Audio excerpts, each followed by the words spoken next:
Voting machines and technology. Welcome once again to Spin Cycle America, where we talk about what is happening in the world around us. I'm your host, Todd. We're going to go ahead and continue our series about voting fraud and how it can exist and what we can do to prevent it. So let's get started.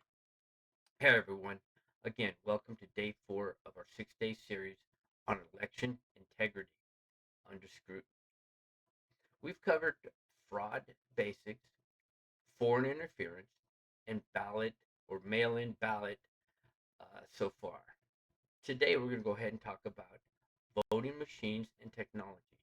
One of the most debated topics, are they secure? Can they be hacked? And what role do paper ballots and audits play?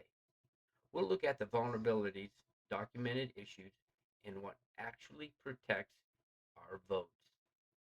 So there are different types of voting systems. First off, not all voting machines are the same. Direct recording electronics, DRE machines, which are touch screens with no paper record in older versions. These are the riskiest. Now, check this out. 2004, recently, 2004, 28.9% of the registered voters in the United States use some type of direct recording electronic voting system, up from 7.7% in 1996. That's just last year or a year ago. Ballot marking devices, BMDs, touch screen that print paper ballots for you to review. Optical scanners read paper ballots, often the most common and verifiable. Many states use a mix of these. The question is whether there's a trustworthy paper record. Again, I'll ask you this question. Is your vote actually counted?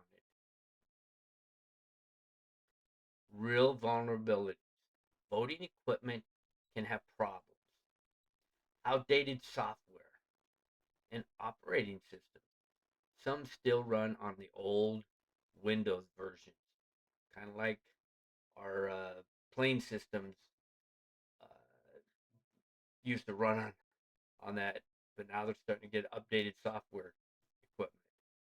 Physical access risk. Someone with a USB or brief access could theoretically install malware.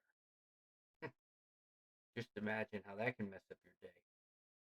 Demonstrated weaknesses in lab tests, researchers have shown how certain machines can be compromised. So again, I ask you this question. Is your vote really being counted? Examples include reports on Dominion systems in Georgia and concerns about supply chain or insider threats. These aren't imaginary. Independent researchers have found serious flaws in testing. The reality check, audits, and paper trails.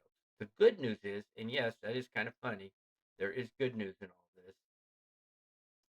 Most modern systems produce paper valid or voter verifiable paper records, post-election audits, and risks limiting audits.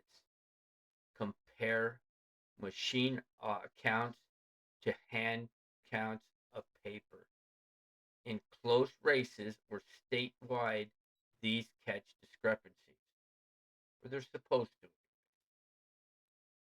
Official reviews after 2020 and 2024, including in contested states, found only tiny error rates. So nothing systematic or outcome changing. No credible evidence of widespread machine flipping in certified states or results. So direct interest or direct internet connection is rare or banned in most places, which makes remote hacking much harder.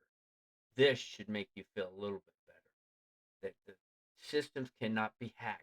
And you've heard that on the news about systems being hacked. They can't.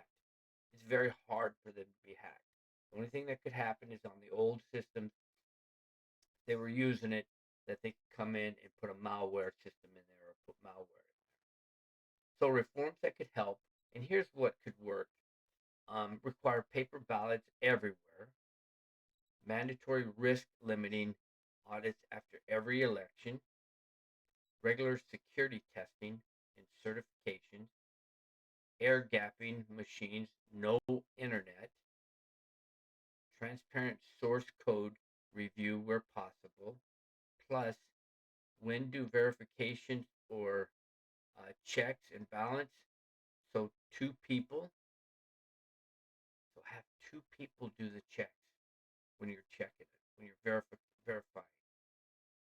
States that do these well have high confidence. So in other words, the people in those states feel confident about their votes. And I know I'm going to get backlash on this, but most of your Democratic states don't have these types of checks and balances. You've heard it before. Somebody stuffing ballot boxes, or somebody uh, taking or trying to cheat, or whatever. So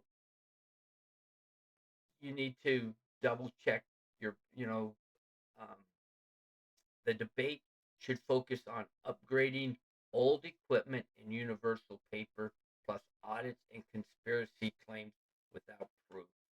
Okay, so it is getting better. We're not having all the major issues, but everybody needs. My opinion is we need to go into one system across the board, and it needs to have that checks and balance. There needs to be two people checking and balancing it, and we need to uh, make sure that has a paper trail to it as well. Everywhere you go, you see that we need to have a paper trail in your personal business. They have a paper trail. So in closing, that's day 4. Tomorrow on day 5, we're going to cover registration roles, non-citizen voting concerns, and other domestic issues. So I'm going to be running a series here real soon, starting next week, on socialism, and they're wanting to allow non-citizens to be able to vote. And how does that make sense when our Constitution says no? Uh, so we need to really crack down on stuff like that. So this is can be a domestic issue as well. So again, tomorrow we're going to cover voter registration roles, non-citizen voting concerns, and other domestic issues. So what are your concerns or thoughts on voting technology?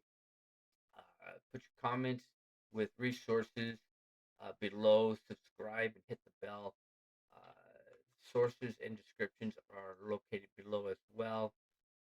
See you tomorrow again on another episode of Spin Cycle America.